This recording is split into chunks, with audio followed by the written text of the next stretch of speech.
म्हणजे एक चांगली नावाजलेली संस्था म्हणजे गणेश सहकारी दूध उत्पादक संघ आणि या संस्थेचं या ठिकाणी आपण डेअरीपाशी आलो आहे आणि संध्याकाळच्या वेळेस जे काही गवळी आहेत ते गवळी दूध घालायला या ठिकाणी आलेले आहे. तर बोर्डच आपण पाहतोय का त्यांनी दूध उत्पादक सभासाठी महत्त्वाच्या सूचना दिलेल्या आहेत. तो पहा, भेसळ वगैरे करू नये किंवा ताजं दूध घाला, रासायनिक अवशेषमुक्त असावं, आजारी याचं जनावरांचं दूध जमा करू नये, आंबट काय जे आहे दूध आहे ते घेण्यात येणार नाही वगैरे वगैरे अशा सर्व प्रकारचे हे दिलेले आहेत. आपल्यासोबत दूध उत्पादक शेतकरी. किती दूध आहे तुमचं? आहे 7-8 लिटर. 8 लिटर. सकाळी किती असतं? 7-8 लिटर 15-16च्या आसपास. हां, दोन्ही मिळून. मला सांगा, काय परवडतो का धंदा? परवडतो. आता काय आता काय रेट तुम्हाला? 38पर्यंत आहे. 38-40पर्यंत असतो मला वाटतं. 38-40. आता हे काय भेसळीच्या बातम्या वगैरे तुम्ही पाहता. तुकाराम मुंडेंचं नाव ऐकून आहे का? आहे. काय वाटतं तुम्हाला? काय नाही, चाललंय ते व्यवस्थित चाललंय, पाहिजेत असं. काही शेतकरी आलेत गवळी, त्यांची बी प्रतिक्रिया घेऊया. काय काय सांगतो? तुकाराम मुंडे आल्यापासून काय फरक झालाय का? बराचसा फरक झालेला आहे. थोडासा नाही, चांगला 80-90% फरक झालेला आहे. बरं, कसा 80-90%? अहो, आपल्या शरीराला जे घातक पदार्थ होते एवढे त्यांनी बंद केलं ना. दुधात मिक्सचर कुठं ते युरिया टाकीत होती, कुठं दुसरं काही घाण पदार्थ टाकीत होते इशारी, ते आपल्या त्या जीवाला घातकच होती ना. त्याच्यामुळं फायदा नाही. मग शेतकऱ्यांना दुधाला आम्ही साधारण गवळीत चांगलं दूध घालितो, त्याच्याबरोबर मिक्सचर करीत होतो दुधात ना, त्याच्यामुळे मिक्स केलं तर आम्हाला 2 पैसे फायदा भेटला. ते बंद केल्यापर्यंत. किती रुपये वाढले आता लिटर मागं? आता 2-3 रुपये वाढले. 3 रुपये? 2-3 रुपये वाढ झाली. चांगली मिक्स होतं तेव्हा काहीच नव्हतं. मंत्र्यांनी सांगितलं का 20% दुधात भेसळी, पण त्यांनी बंद केली ना सगळी भेसळ. आता बार नाकेबंदी केली त्यांचा बार बाव झाला. आता पार्क असं रोडला कॅन फेकून द्यायला लागले. पळाली कुठे चुप्प्यामध्ये कुठे पळायला लागली इकडे तिकडे, त्यांना घाबरगुंडी झाली. चला धन्यवाद. घाबरगुंडी उडाली आहे. अजून हे गवळी आहेत, काय सांगाल? काय नाही, कसं काय वाटतं? कारवाई चालूच राहिली पाहिजे ना. हो, नाही मग आता काय मुंडे साहेबांनी ना चांगलं केलं शेतकऱ्यांचं, दुधावाल्यांचं. तुकाराम मुंडे साहेबांनी केलं. चला धन्यवाद. आता हे सगळं म्हणतायत, तुम्हाला काय वाटतं? झाले बाबांची प्रतिक्रिया झाली. तुमचं किती लिटर आहे भाऊ? माझं आहे 9-10 लिटर आहे. बरं, परवडतं का हो धंदा? मग आता काय करता करायचं आपलं. पण मला सांगा का 600 लिटर दूध घ्यायचं आणि 4000 लिटर पुढं पाठवायचं असं व्हायचं? काही भेसळखोर असं करायचे ना. आता वाढलेत ना थोडे बाजार, 1 रुपया 2 रुपये वाढलेत. वाढले किती वाढतील असं वाटतं? नाही सांगता येत आता काय. भेसळ पूर्णपणे बंद होईल? तर व्हायला पाहिजे. बाकी काय आता बातम्या तुम्ही बघताय ना, दुधात भेसळ. दूध आमच्याकडे भेसळ वगैरे काही नाही. पण ते भेसळीमुळे चांगल्या क्वालिटीचं दूध आहे बरं का. आमच्याकडे चांगल्या क्वालिटीचं दूध आहे. आमच्याकडे भेसळ वगैरे काही नाही. काही लोक जे भेसळ करतात त्यामुळे तुमच्या दुधाला मागणी वाढली. भेसळ हे तुकाराम मुंडे आल्यापासून हा, काय किती रुपये वाढले लिटर मागे? काय लिटर 2 रुपये वाढले असते. 2 रुपये. ठीक आहे, चला. मग तुकाराम मुंडेच्या कामगिरीबाबत तुम्हाला काय वाटतं? चांगलं काम आहे, उत्कृष्ट आहे, योग्य आहे. तुम्ही जे एक पाठीमागे आलं होतं का जो काय आहे फॅट 3-2 आणि वरती SNF वगैरे 8-2चा पाहिजे, काही प्रॉब्लेम झाला का त्याचा? नाही काहीच प्रॉब्लेम नाही. शेतकरी व्यवस्थितच घालतायत? हो, शेतकरी व्यवस्थित दूध घालतात, काहीच अडचण नाही. आता आमच्या गणेश दूध डेअरीचं जे दूध आहे हे दोन्ही वेळेचं संकलन हे गुणवत्तापूर्ण होतं. कारण की इथं प्रत्येक किटली तपासलीच जाते. त्याच्यामुळं आमच्या दुधाला काही आक्षेप घेण्यासारखं नाहीच आहे. आज आमच्या डेअरीचे बाय प्रॉडक्ट आहेत ते पण खूप दर्जेदार आहेत. आजही मार्केटमध्ये खूप चांगल्या याच्यात ते खपतात. पण काही असतातच, आता भेसळयुक्त लोक आहेतच. आयोग हा आधी पण होता, पण तो काम करत होता का? मग तोच जर अगोदर त्यांनी व्यवस्थित काम केलं असतं तर आज हा दिवस आला असता का आपल्यावर?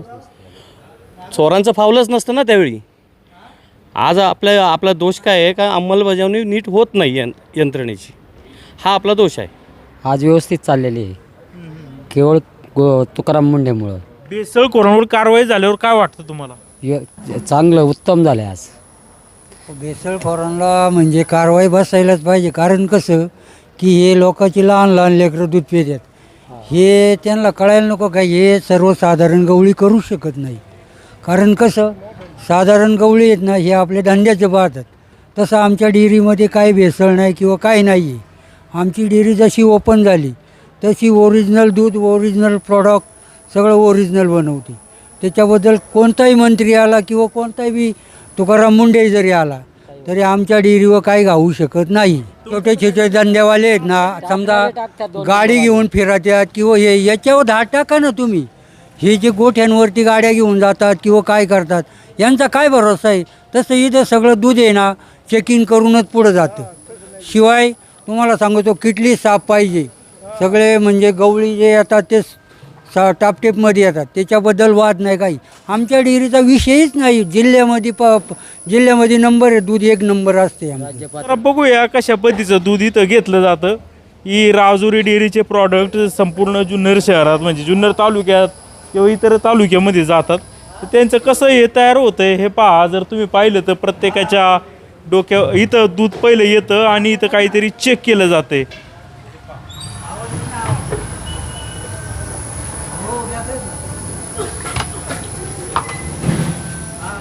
अच्छा, आता हे काय चेक केलं? हे लॅक्टोमीटर चेक केलेलं आहे. अच्छा, हो.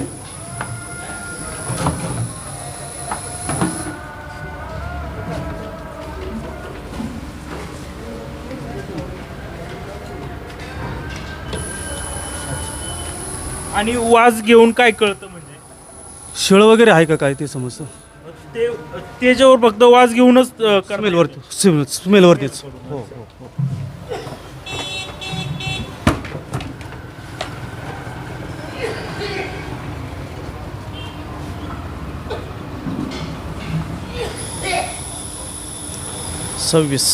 किती लॅक्टो लागला पाहिजे? कमीत 25च्या पुढे पाहिजे. 25च्या पुढे पाहिजे. अच्छा, चला 25च्या पुढं लॅक्टो आहे तो लागला पाहिजे असं आपल्याला. मग ते दूध झाल्याच्या नंतर या ठिकाणी येतं. इथं चेक झालं का आता यांचं दूध? अच्छा अच्छा, हां, येऊ दे कॅन्ड एखादं. मग आता हे काय मशीन आहे? हे फॅट मशीन आहे. इथं फॅट आणि SNF चेक केला जातो. अच्छा, फॅट कुठे करतो? इथं 4082 ही फॅट आहे, हां. 40 फॅट आहे, 82 SNF आहे. अच्छा, 8-2 आहे. बरं, चांगली फॅट आहे की. 4 म्हणजे गाईचं ना? गाईचं दूध. हां. चांगला चारा वगैरे असेल तर 4च्या पुढे देखील फॅट मिळू शकते. हां, ओके. तर आता तर इकडं जर आपण पाहिलं तर सॅम्पल काही बाकीच्या डेअरीमध्ये जर पाहिलं ना तर चेक करायसाठी जास्त सॅम्पल घेतलं जातं. जवळपास ग्लासभर सॅम्पल घेतलं जातं. इथं कसं चालतं ते पाहूया आपण. हां,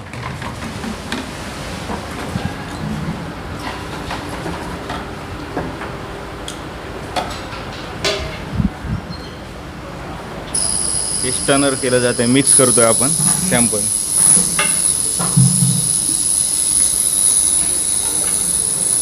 आता फॅट पहिली चेक करणार ना? फॅट SNF हां, दोन्ही होतं. आलं का? येईल ना. 28 सेकंद लागतं. 28 सेकंद लागतं.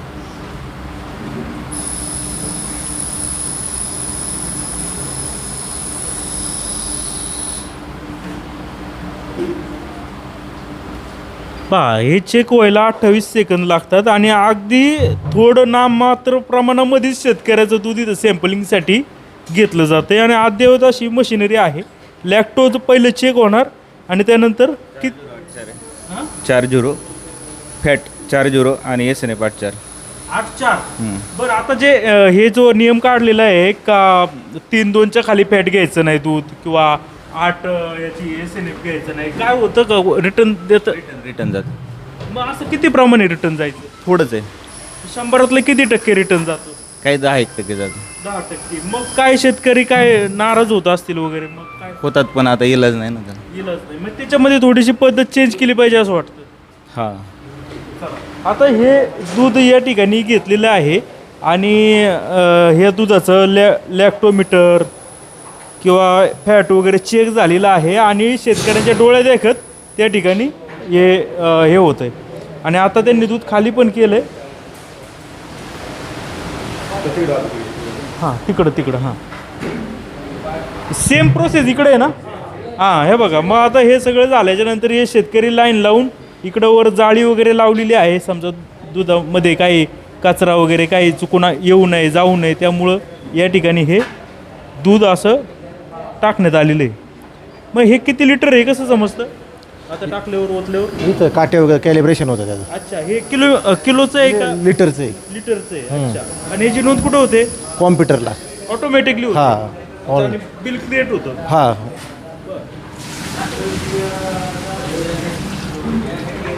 आतमध्ये काय आहे? आतमध्ये डम टँक आहे. हे दूध इथं येऊन हे बघा, हे बघा. हां. तिथून मोटरने मग दूध आणि मग तिकडं चिलिंग वगैरे किंवा फिलिंग होऊन वर स्टोरेज टँकमध्ये जातं. आणि पाश्चराईज वगैरे ती प्रक्रिया मग ती तिकडं होती मागं. तुम्ही या सगळ्या कामकाजाबाबत तुम्हाला काय वाटतं? समाधानी देवत काम आहे ना. हा चांगले समाधानी आहे. सहकारी दूध संस्था देखील किती सहकारी संस्था आहे त्याच्यामुळे मग काही होत नाही ना. हा म्हणजे वीस नाही होणार. हा विस्तार होत. फायदा झाला तर शेतकऱ्यांचा होणार. झाल्यावर शेतकऱ्यांचा मग शेतकरी प्रत्येक सजग राहतो. हा अरे बघा या ठिकाणी सेम प्रोसिजर आहे आणि इथं देखील आता हे दूध टाकण्यात येते. मग हे म्हशीचं वेगळं गाईचं वेगळं असं असतं का? हो, म्हशीचं वेगळं, गाईचं वेगळं. आता हे कसलं आहे? म्हशीचं आहे. म्हशीचं आहे. अच्छा, म्हशीचंही दूध कलेक्शन केलं जातं आणि इथं तुम्ही जर पाहिलं तर म्हैस लिहिलेलं आहे आणि सगळा हा डिजिटल आकडेवारी या ठिकाणी येते. म्हणजे खूप चांगल्या पद्धतीने सहकारी लेवलवर हे सगळं काम होते. नमस्कार, तुम्ही संचालक आहे? चला बघा काय दैवी योगायोग आहे म्हणता येईल. संचालक आपल्याला भेटलेत आणि मी सहज आलो म्हणलो कवळे तुम्हाला. किती कलेक्शन आहे आता? 17-18 हजार लिटरपर्यंत आहे. सकाळी किती होतं? सकाळी साधारणतः 8-9 हजार, 9-9.5 होतं आणि संध्याकाळी पण त्यात 500 लिटरचा फरक पडतो. पण दोन्ही मिळून 17-18 या दरम्यान आहे लेवल धरून. आपल्याकडे इकडे फलक आहे पाठीमागं, तर या दरम्यानचं जे सकाळ आणि संध्याकाळ. सकाळी गाईचं किती झाले? 9,247 लिटर झाले. हो. आणि म्हशीचं झाले 394. म्हशीचं प्रमाण कमी कमी 9-7-16 लिटर गाईचं होतं. हो. बरं, मग आता हे दूध विकतं कसं? याच्यामध्ये बाय प्रॉडक्टमध्ये काही जेवढं म्हणजे संस्था राजुरी नावाने जे काही आपलं प्रॉडक्ट आहे त्या नावाने जेवढं पॅकिंग होतं आणि बाकीचं जे आहे तर ते मार्केटला मुंबईला जातं. मुंबईला हो, जातं. हो. अच्छा. आणि किती नफा मिळतो संस्थेला? संस्था अगदी म्हणजे वार्षिक नफा जर म्हटलं तर याच्यामध्ये काय होतं, सहकारी संस्था असल्यामुळं नफ्याकडं फात नाही, म्हणजे फारसं पाहिलं जात नाही. जो नफा होईल तो बोनस रूपी पुन्हा गवळ्याला दिला जातो. शेतकरीच मालक? शेतकरीच मालक, कारण सहकारी संस्था असल्यामुळं इथं प्रत्येक शेतकरी, प्रत्येक सभासद या संस्थेचा मालक आहे. FDO वाले आले नाही का इथं काय? नाही, ते पाठीमागच्या काळामध्ये आलेले होते. म्हणजे केंकरे साहेब असताना व्हिजिट झाल्या होत्या, मध्ये आधी झाल्या. तर आपल्याकडे सगळ्या बाबी ज्या आहेत त्या पारदर्शक आहे. अगदी दूध तुम्ही आता पाहिले का बाबा, तिथं चेकिंग जे आहे ते होते. डाऊटफुल जर वाटलं तर त्याचे आपण नमुने घेतले जातात, तेही चेक केले जातात. म्हणजे पारदर्शक सहकार्य असल्यामुळे कुठल्याही प्रकारचं काय असं म्हणजे त्यांच्या कारवाईमुळं काय दूध संकलात कमी घट वाढ काय? आम्ही तर ही तर बाब फार गांभीर्याची, म्हणजे आता संदीप भाऊ याच्यामध्ये सांगायचं झालं तर आम्ही लक्ष ठेवून होतो. आमच्याकडे संकलन वाढते कमी होते, आम्ही कटाक्षाने बारकाईनं पाहत होतो. आमच्याकडे घटणारं दूध कोणतं, येणारं दूध कोणतं, तर आम्ही याच्यावरती बारकावी लक्ष असताना आम्हाला तसला काही तफावत आली नाही. दुसरं एखादं जर दूध समजा बाबा आपल्याला डाऊटफुल वाटते की ते बाहेर बंद झालेलं आहे आणि ते आपल्याकडे येऊ शकतं, तर असंही जे दूध आहे ते संस्था स्वीकारणार नव्हती. आम्ही ठरवलेलं होतं का असं दूध आहे ते आपल्याकडे घ्यायचं नाही आणि अशानं थाराच द्यायचा नाही. झालं काय, वाढ झाली का काय? नाही झालं. ही जी चर्चा होती हे पहिल्यापासूनच होती, त्याच्यामुळे त्यांनी काही इकडे येण्याचं धाडस केलं नाही. कारण राजुरी म्हणजे गणेश सहकारी दूध व्यावसायिक संस्थेचं मार्केटमध्ये नाव आहे, तिला सर्वोच्च पुरस्कार. या इकडं बाहेर आपण देऊ. इथं संस्थेने थेट एक दूध उत्पादकांसाठी एक सूचनाच टाकलाय का बाबा भेसळीची माहिती द्यायची, त्याचा कारवाई होणार आहे.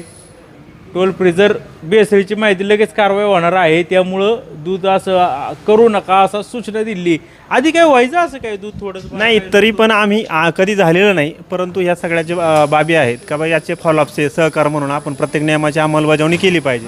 तर या दृष्टीने सगळ्या सूचना ज्या आहेत त्या अगोदरपासूनच, ह्या काय आजच्या नाहीत.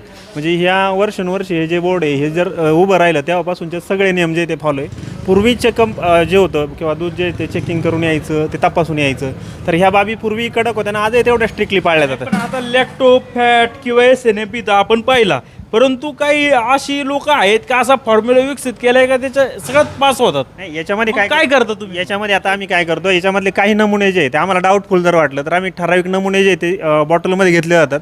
पण त्याच्यामध्ये डायरेक्टली नाही, इनडायरेक्टली जो वाटेल तो घ्यायचा आणि ते तपासणीला पाठवायचे. त्याच्यावर मार्किंग करायचं हो आणि त्याचा नंबर टाकायचा, कोड नंबर आहे तो नंबर टाकून द्यायचा आणि ते पाठवून द्यायचं. पण आता 17,000 लिटर पैकी तुम्ही प्रक्रिया किती लिटरवर करता? आम्ही साधारणतः आमची प्रक्रिया जी आहे ती बाय प्रॉडक्टमध्ये साधारणतः नाही म्हटलं तर याच्यामध्ये पेड्यासाठी किंवा मग आपल्याकडे तूप जे आहे तर ते वेगळं होतं, ताक होतं किंवा लस्सी होती. तर जेवढं लागतं साधारणतः आपण बाय प्रॉडक्टमध्ये 3,500-4,000 5,000 लिटर लिहिले आहे. उन्हाळा असेल तर 5,000 लिटरमध्ये आपण जे ते करतो. आणि उरलेलं दूध आपण विकतो हो मुंबईला डायरेक्ट. चांगले पैसे मिळतात. हा म्हणजे मार्केटमध्ये या दुधाला मागणीच आहे. याचं कारण आहे पहिल्यापासून आपलं जे ठळक नाणं जर कोरा असेल तर काही भीतीच नाही ना. खणखणीत नाणे नाही, कुठल्याही मार्केटला गेलं तर राजुरी दूध ही दूध क्वालिटीचं आहे. कात्रजला का नाही घालत? नाही, आता काय आलं मार्केटमध्ये स्पर्धा वाढल्या. आम्हाला ज्या वेळेला आम्ही हे सगळं उभं केलं तर आम्हाला वाटतं की आमचं एक स्वतःचं मार्केट उभं राहिलं पाहिजे. ही सहकारी संस्था आहे गवळ्यांची आहे आणि हिचा मालक गवळी आहे.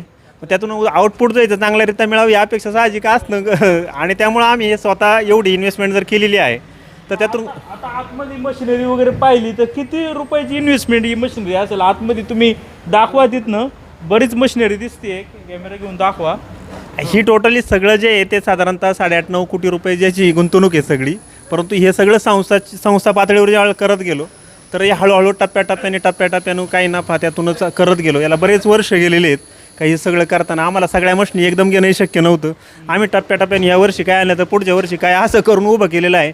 मधल्या काळामध्ये आमच्याकडे जे समजा लोन प्रोसेस केली आम्ही तर त्याचंही आम्ही टप्प्याटप्प्याने हळूहळू जे ते कमी करत गेलो. नानापाना तोटा या बेसवरती नाही म्हटलं तर याच्यामध्ये सगळ्यात महत्त्वाचं का सभासद आणि गवळी उत्पादक जो आहे तो महत्त्वाचा असल्यामुळे त्यांनी तेवढी साथ दिली आम्हाला. विश्वासाचा धागा कायम ठेवला तुम्ही. नाही, राजुरी डेअरी जी आहे ती विश्वासाचा धागा कायम तुम्ही म्हटले तसंच आहे. गवळ्यांचाही संस्थेवरती विश्वास आहे, संस्थेचाही गवळ्यांवरती विश्वास आहे. वाढ होती का गवळ्यांमध्ये?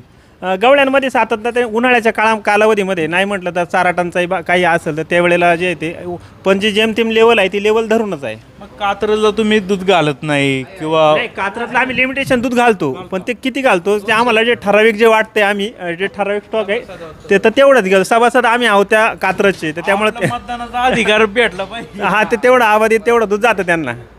म्हणजे आम्ही त्यांच्यामध्ये जे आहे ते आम्ही कात्रजला जे जातं ते आमचं लिमिटेशन ठरून आहे तेवढं जातं आमचं. प्रमुख दूध तुम्ही बाहेर बाहेर उडत नाही. नाही, कात्रजचं कसं त्यांचं जे ते पण एक नाही म्हटलं तर एक संघ आहे ते त्यांच्याच लेवलमध्ये चाकोरीत राहणार आहे. आता आम्हाला बाकीकडे मार्केटिंग थोडंसं वाढवायचं त्या दृष्टीने आमचाही प्रयत्न असणार आहे. त्याच्यामुळे आमचंही राजुरी एक मार्केटमध्ये जातं आहे. तर ते खूप राजुरी दूध आम्ही देखील दूध घेतो. मला सांगा का साहेब, हे जे खाजगी डेअऱ्यांचं सुळसुळाट झाला आहे, मोठमोठ्या खाजगी डेअऱ्या म्हणजे कात्रज किंवा बाकीच्यापासून म्हणजे इतकं वाढलेत का त्याचा विचारच करता येणार नाही? काय कारण असेल? माझं असं मत आहे संदीप भाऊ, आता हा दुधाचाच प्रक्रियेवरचे विषय सातत्याने तुम्ही अगदी पाहत आहे, रोज हाताळत आहे. तर हे सुरुवातीच्या काळात समजा बाबा तुकाराम मुंडे साहेब आले आणि त्याच्यानंतर खळबळच झाली. असं वाटायचं त्या काळात का दुधाचं खरंच आपण, पण असं वाटतं का आपण सोनं देतोय लोकांना, अगदी आपली क्वालिटी नंबर 1 आहे. पण हे करताना अगदी आईस्क्रीममध्ये म्हणजे कशात भेसळ नाही हा प्रकारच नाही. प्रत्येक ठिकाणी भेसळ बघायला मिळाली आणि निव्वळ मला तर आता कळालं का नुसतं केमिकलवरतीच दूध तयार होते. म्हणजे गाया नाही पाळल्या तरी चालणार आहे. म्हणजे हे सगळं भयान होतं.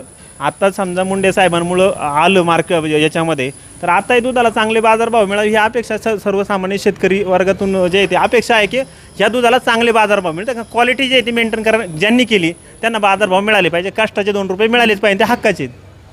एका राजुरीसारखं छोट्या गावामध्ये इतकं मोठं कलेक्शन होतं एका गावामध्ये आणि तुम्ही पहा गणेश सहकारी दूध व्यावसायिक संस्था आहे तर इतर संस्थांना देखील अशी प्रगती करता येईल. कारण की त्याच्यामध्ये सातत्य हवे, एकमेकांशी असलेला विश्वास हवा आणि त्याच बळावर हे सगळं दूध व्यवसायामध्ये चांगली अशी प्रगती ही राजुरी डेअरी करते. परंतु दुसरीकडे मात्र या बोगस दुधामुळं हे प्रामाणिकपणे हे शेतकरी काबाड कष्ट करून दुधाचा व्यवसाय करतात त्यांना त्यांच्या दुधाला भाव मिळत नाही आणि जे बोगस दूध तयार करतात, नकली दूध करतायत ते लोक अल्पकालावधीमध्ये करोडपती होत आहेत.